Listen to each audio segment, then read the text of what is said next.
नगे च सुरेंद्रे च कौशिके पाद संस्पृशि निर्विशेष मनस्काय श्री वीरस्वामिने नमः। आर्हत वाङ्मय में कहा गया है, नाणं च दंसनं चैव चरितं च तवोतः एष मग्गोत्तिपन्नतो जिनेहिं वरदंसिः। जैन शासन में आगम शास्त्र हैं और हमारी परंपरा में 32 आगम सम्मत हैं। आगमों का बड़ा महत्वपूर्ण स्थान है और आगम एक दिशा निर्देशक हैं, नियामक हैं कि आगम का जो निर्देश है उस पर ध्यान देना हमारा मानव कर्तव्य भी है।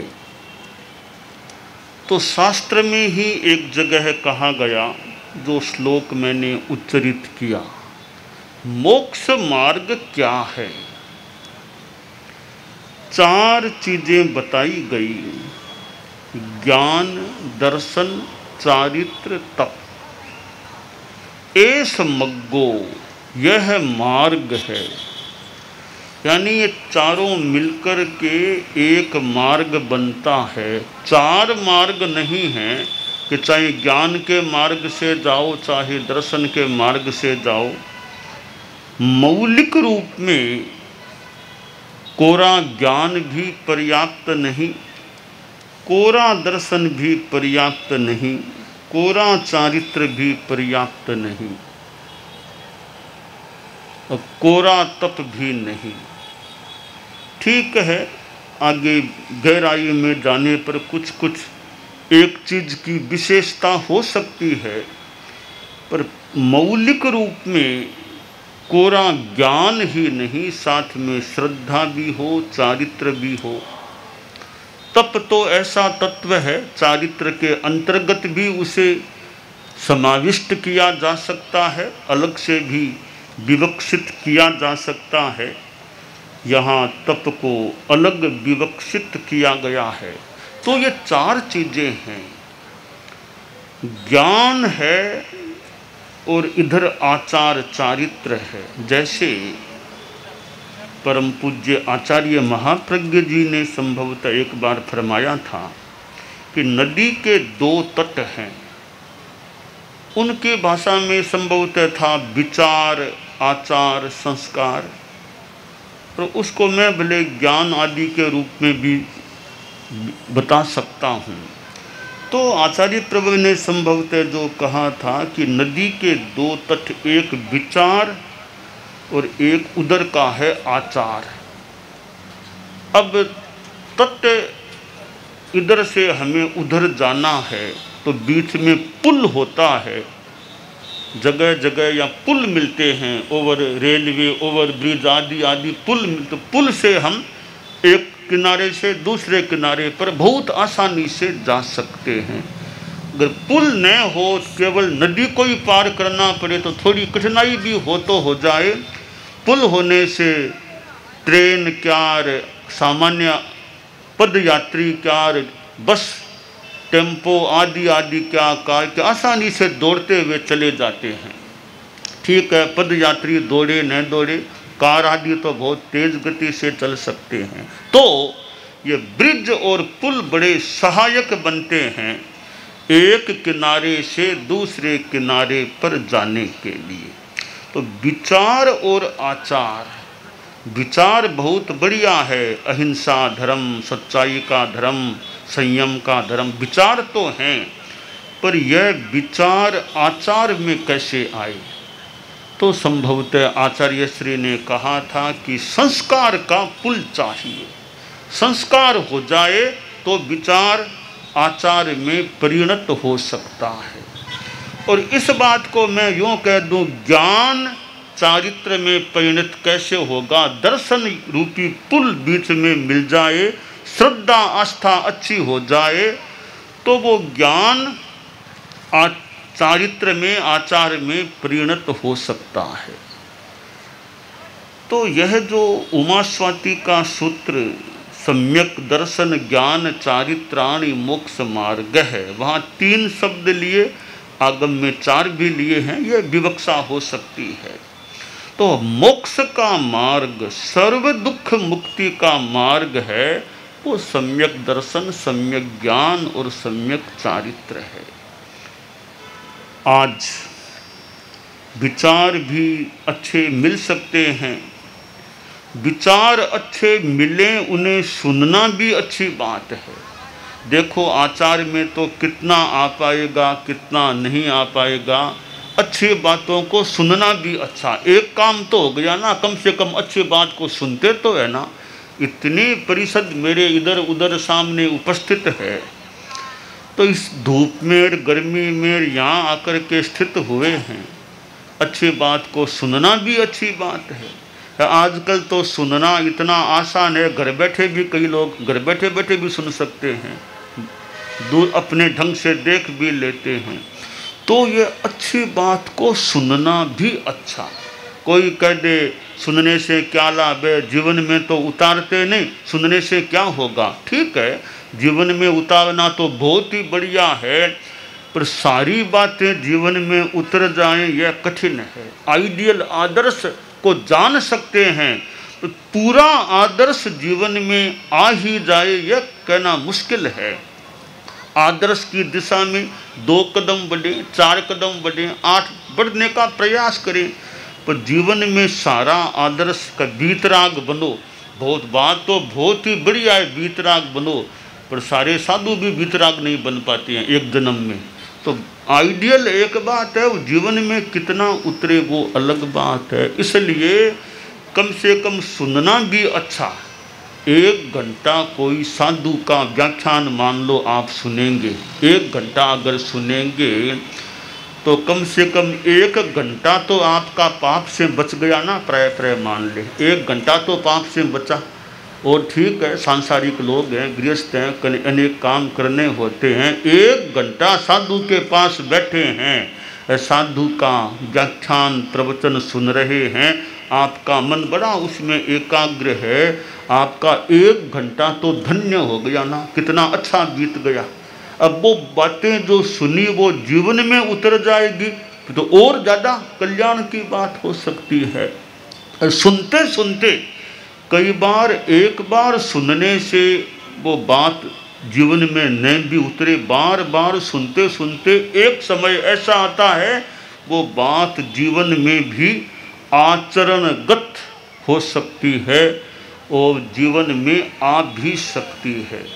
एक एक वाक्य कई बार कल्याण करने वाला, कई बार तो सुना कि आदमी का मन एकदम बदल जाए, ऐसा भी हो सकता है। एक बार नाटक हो रहा था, नाटक, वो नर्तक मंडली, बहुत विख्यात मंडली आई हुई थी। एक शहर में किसी धनाढ्य सेठ की ओर से वो नाटक का प्रोग्राम किया गया था, पूरे शहर को निमंत्रण था, आओ नाटक है, देखो देखो। तो बहुत विख्यात वो नाटक करने वाली नाट्य मंडली थी। तो स्वयं राजा भी आया देखने के लिए, नाटक देखने के लिए राजा भी स्वयं आ गया, साथ में राजकुमार को भी लाया, साथ में बेटी थी राजकुमारी, उसको भी लेकर के हम सब आज नाटक देखेंगे। रात में लंबे काल तक वो नाटक का प्रोग्राम होना था। तो राजा भी 9-10 बजे के लगभग बीच में आ गया, परिवार यानी राजा, राजकुमार, इधर राजकुमारी भी बैठ गई, नाटक का क्रम चल रहा था। तो नाटक में जो मुखिया नट था, जो मुखिया कर्तव्य दिखाने वाला था, 1 घंटा बीता, 2 घंटा बीता, 3 घंटे बीते, 4 घंटे बीते, 5 घंटे बीते, कोई कहीं से कोई भी की घोषणा भी, इतना हम वो देंगे या ऐसा कुछ हुआ नहीं। तो वो मुख्य नट था, वो अपने किसी से सहायक से बोला कि मैं तो थक गया नाटक कर्तव्य दिखाते दिखाते, किसी ने कोई घोषणा नहीं की हमारे लिए ये देंगे ये उपहार देंगे, घोषणा हुई नहीं, बस थक गया, मनोबल कम हो गया, छोड़ो नाटक को। तो सहायक वो नट बोला कि अब तो रात का भी बीत गई, थोड़ा टाइम बचा है। तो कहा देखो बहुत सनी समय बहुत गया, थोड़ा बचा, रंग में भंग मत करो। बहुत गया बहुत गई, थोड़ी बची वेला, बहुत गई रात बहुत गई, थोड़ी बची, अब रंग में भंग मत करो, नाटक को पूरा करो, पूरा करना है। एक दो बार प्रेरणा दी तो नट का भी मानस मजबूत हो गया कि काम तो पूरा करके ही बंद करेंगे, बीच में तो नहीं छोड़ेंगे। तो एक दो बार ये वाक्य आया, बहुत गई थोड़ी बची, रंग में भंग मत करो, बहुत गई थोड़ी बची, रंग में भंग मत करो। यूं यह वाक्य सुना, राजकुमार उठा। राजकुमार के हार, कीमती हार पहना हुआ था, वो निकाल के उस नट को कहा यह हार कीमती मैं आप नट मंडली को उपहार में दे रहा हूँ, बहुत बड़ा कीमती हार। थोड़ी देर में राजकुमारी भी उठी कि मेरा भी हार उपहार में दे रही हूँ। इधर एक सन्यासी, वो भी नाटक देखने आ गया था, सन्यासी था, वो भी आया बैठा, वो भी खड़ा हुआ था, मेरे पास रत्न कंबल है, रत्न कंबल, ये रत्न कंबल मैं नट मंडली को दे रहा हूँ।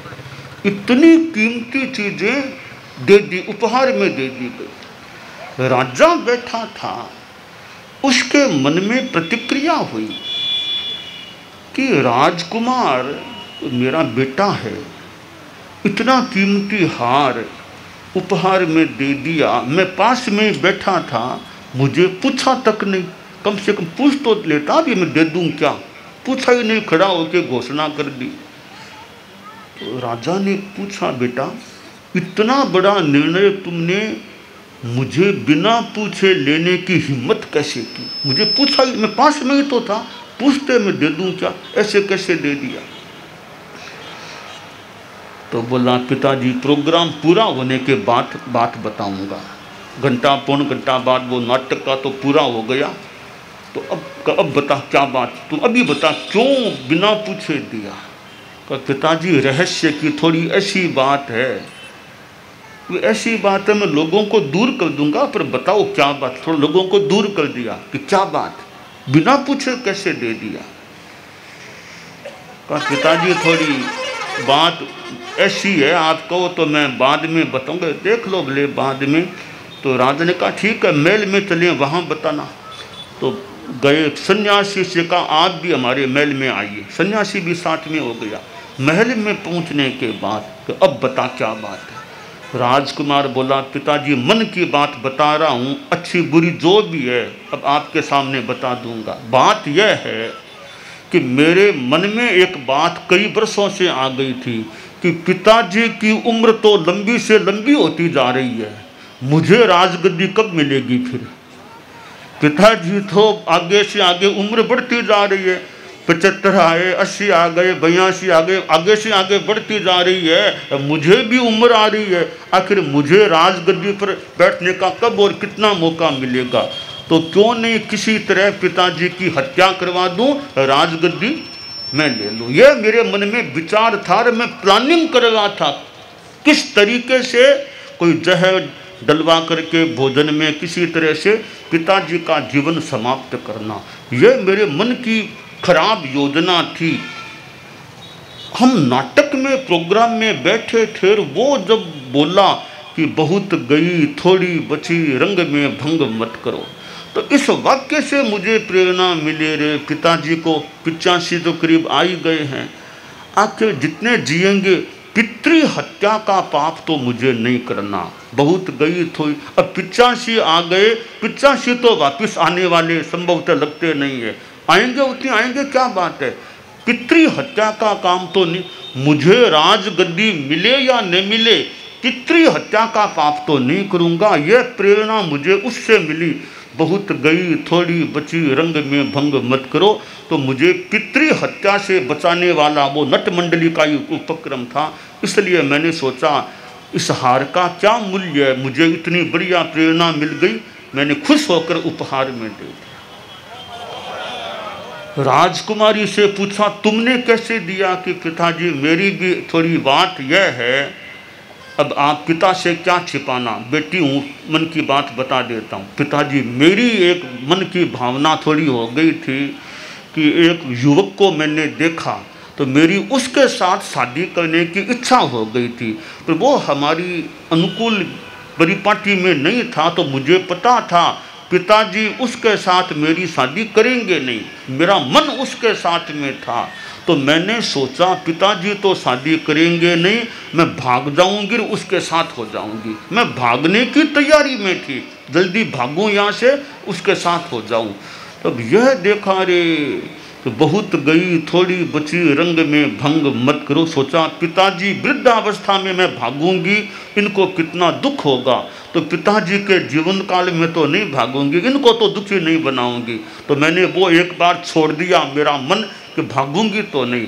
अब यह मैं आपको दुखी नहीं बनाना, यह मेरा जो मन बनाओ इस वाक्य से बना, बहुत गई थोड़ी बची रंग में भंग मत करो। बाबा से पूछा आपने बाबा जी रत्न कंबल कैसे दे दिया? बोला राजन मेरी भी ऐसी एक बात है कि मैं सन्यासी बचपन में बन गया था, मैं 13-14 वर्ष का था तब सन्यास ले लिया था। अब मैं 40 पार का हूँ, तो मेरे मन में आया रे सन्यास ले लिया, संसार के सुख छोड़ दिए मैंने भूल की, अभी भी संभलूं, वापिस घर चला जाऊं, संसार में रहूँगा। तो यह मेरा चिंतन बन गया था। मैं तो आश्रम को छोड़ करके घर की ओर जा रहा था, बीच में देखा रे नाटक, थोड़ा नाटक भी देख लूं, इसलिए मैं यहाँ ठहर गया। मैं तो घर की ओर ही जा रहा था संन्यास छोड़ करके। तो उसने कहा रे बहुत गई थोड़ी बची रंग में भंग मत करो। तब सोचा रे इतने वर्ष तो मेरे जीवन के बीत गए, अब संन्यास जैसी चीज मुझे मिली, इसको छोड़ दूंगा तो व्रत भ्रष्ट होने का यह पाप क्यों करूं, यह काम क्यों करूं। भ्रष्ट संन्यास को छोड़ देना, एक इतनी बढ़िया चीज मिली उसको मैं छोड़ दूंगा। मनुष्य जीवन मिला और संन्यास मिला, अब छोड़ दूंगा, गृहस्थ बन जाऊंगा तो बड़ी भूल हो जाएगी। इतने वर्ष मैंने संन्यास में निकाल दिए, कुछ और वर्ष निकालूंगा, संन्यास को तो नहीं छोड़ूंगा। यह प्रेरणा उस वाक्य से मिली, बहुत गई थोड़ी बची रंग में भंग मत करो। तो मैंने संन्यास छोड़ने के निश्चय को छोड़ दिया, अब पक्का सन्यासी रहूँगा आजीवन, यह मन बना लिया। इसलिए मैंने सोचा रे मुझे इतना बड़ा एक उपदेश मिल गया इसके द्वारा, इसके सामने रत्न कंबल क्या चीज़ है, उल्टा अच्छा मेरा परिग्रह और कम हो जाएगा, यह रत्न कंबल का परिग्रह भी कम हो जाएगा। मैंने उस नट मंडली को दे दिया। तो एक एक वाक्य कई बार जीवन को बदलने वाले हो सकते हैं। परम पूज्य आचार्य तुलसी, परम पूज्य आचार्य महाप्रज्ञ जी प्रवचन करते थे।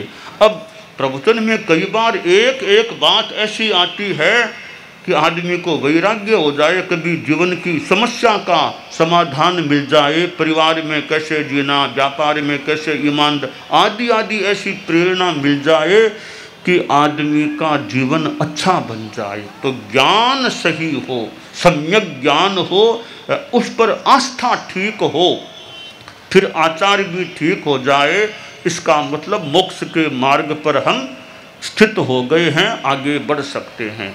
तो सम्यक दर्शन ज्ञान चारित्राणि मोक्ष मार्ग है।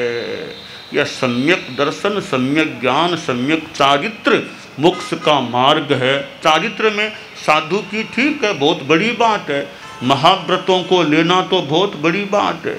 जो रय हरण गुच्छ परिग्रह धरा पंच महबय धरा, 28 द्वीप समुद्रों में ये महाव्रतधारी साधु हैं। उतनी साधना ठीक है, सबसे मान लो न भी हो सके, आप लोग गृहस्थ हैं, ठीक है, सारे साधु तो बन जाएं कठिन बात है। तो गृहस्थ जीवन में भी जितना चारित्र का, संयम का विकास हो सके, प्रयास हो सके।